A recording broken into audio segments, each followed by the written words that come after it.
weekly animal rights radio show on CAUT 89.5 FM. Last Thursday, while anti-poverty activists were getting their bones crushed and their eyes burned by our oh-so-loving representatives of injustice, I had the honor to interview on our show Rod Coronado. He's an indigenous traditionalist of the Pasqui Yaqui Nation and has been an Animal Liberation Front activist since 1985. He was the first U.S. activist to be incarcerated in a federal state prison for actions carried on behalf of the earth and the animals. He was sentenced to 4.5 years for his participation in a 1992 ALF raid and arson attack on Michigan State University's fur bearer research facility, where 32 years of research intended to benefit the fur farm industry was destroyed and 2 mink from the experimental fur farm were rescued. He was released from jail last year and returned to his homeland in Tucson, Arizona to gain back some strength from his elders and to teach indigenous youth in a high school about the animals and the earth. There are so many industries that torture and destroy animals in all impunity, billions of animals every year in North America. So I asked Rod why, as an animal liberation and indigenous warrior, he has focused his attacks against the fur industry. He answered this. As an indigenous person, the fur trade represents so much more to me than just animal abuse. It represents cultural genocide. They were the foot soldiers of an invasion and conquest in the New World. They were the ones who introduced disease. They were the ones who introduced alcoholism. They were the ones who introduced gunpowder and many, many things that led to our decimation. So it's a continuation of a century-old resistance to conquest and colonialism and imperialism. So I have an incredible amount of empathy for the animals on fur farms and in the wild in steel-jawed leg-hold traps, because they are suffering just as my ancestors suffered, and the fur trade today is the modern incarnation of those very same people who murdered and destroyed my people and my homeland. After the interview, I was walking with my boyfriend in the direction of Queen's Park to see if there was still some action going on over there. Unfortunately, all that was left were stinky, flattened piles of horse shit and police officers babbling, almost drooling onto overly agitated journalists with stinky, flattened horse shit stuck under their shoes. So there wasn't much left to do, and it gave me some time to think about my own activism and how over the last 14 years, so many times I wish that lesbians, gay men, bisexuals, and transsexuals as a whole were able to make the kinds of powerful connections that Rod Coronado had just made on the radio. I thought about how so many times I wished making connections between oppressions and political networking in the queer community meant more than just building alliances between the Princess Diana Memorial Synchronized Swimming Gay Team, the National Organization of LGBT FPTLMNEOP cheerleaders, and top, sarcastically renamed by some grassroots transsexual activists as transgender officers into power and supremacy.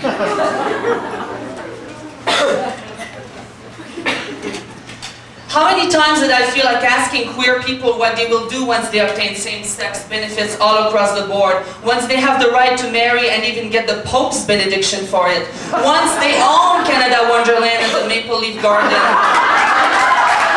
once they attain the ultimate objective on the official queer political agenda, the right during Pride Week celebrations to hang at the top of the CN Tower a giant rainbow flag, symbol of our unshakable unity and diversity.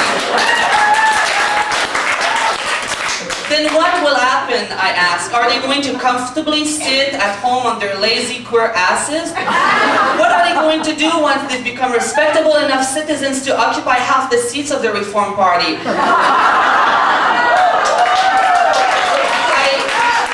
I know that uniforms are big in gayland. So many gay men will probably spend some significant amount of time kissing the police ass to get them to chase the prostitutes out of their mega merry old gay city so that they can get to the bathhouse without having to bear the sight of women renting their pussies to guys they wish they were able to suck the dick of. I've been wondering if they'll finally sit down and reflect on the fact that their nice attraction parks, their dandelion-free golf course, their dream cottage by the lake, their condos, and 12 dozen bathhouses are built on stolen Indian land. I'm wondering if they'll finally have enough time to realize that their fully equipped leather chamber is the product of a vile industry that murders billions of cows every year and reduces them to mere meat-making and milking machines, to quote-unquote mammalian bioreactor.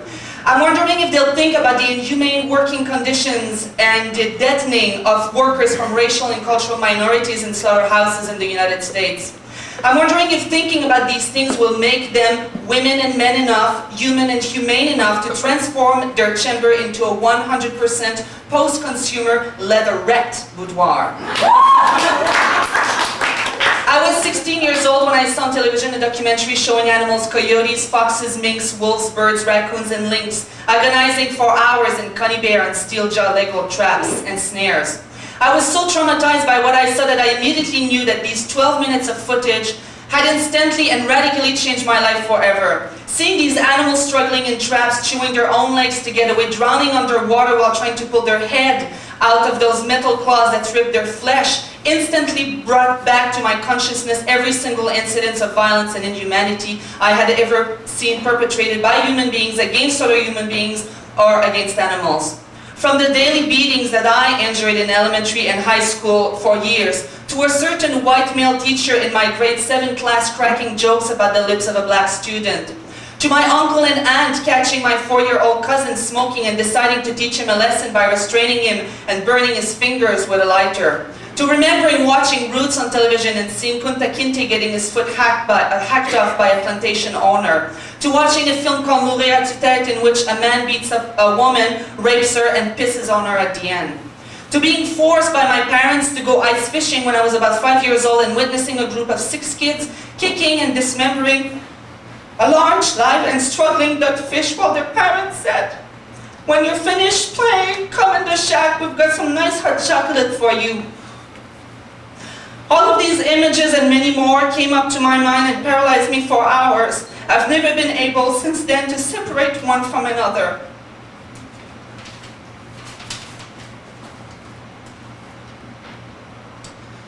After seeing this program, I did make some links and immediately quit eating meat even though I thought I was going to die within 1 month and even though my parents drove me crazy repeating I had been brainwashed. As a typical white trash Quebecois kid, I had survived my whole life on bologna, cheap fat ground beef, white Western bread with raspberry jam, cheese whiz, overboiled white potatoes, the bi-weekly poutine royale, and on the gastronomy served at such 5-star restaurants as Kentucky Fried Chickens and Harvey's. I also started going to animal rights demonstration, and there I came in contact with people that my social location had until then prevented me from meeting. I was all at once excited, intimidated, and impressed by them. I had never met somebody who had a master's or a doctorate, and I didn't even know you could be a doctor in literature. I knew nothing from nothing dead. I never read a book, didn't speak English, and came from a poor and illiterate family. And when I say illiterate, I don't mean that my parents hadn't read the latest Milan Kundera, but rather that they had both dropped out of school by the age of 10, and that until the age of 40, my father wasn't even able to read the name of a street. And that I grew up until the age of 16 with the TV Guide as my only source of literature, both fiction and non-fiction. The people I met in the animal rights movement helped me learn non-slang French, which was very practical, helped me with my grammar, and encouraged me to learn English and Spanish and to return to school. Most of them were women who were also involved in other social movements. They supported my young mind and heart and built on my genuine feelings of caring for animals and humans in order to help me gain a global political analysis of the ways animals, some groups of human beings, and the earth are treated by the dominant culture and its systems. They did so with generosity, respect, without imposing any kind of political program on me, and without any condescendence towards my lack of formal or non-formal education of what we call in French, culture.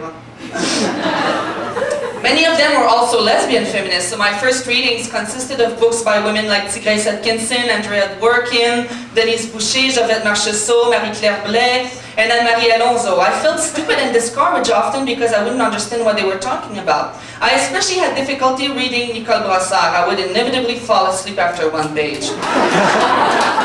But these women friends told me not to worry, that easiness with reading came with practice, and added that they too often fell asleep trying to read some of her books.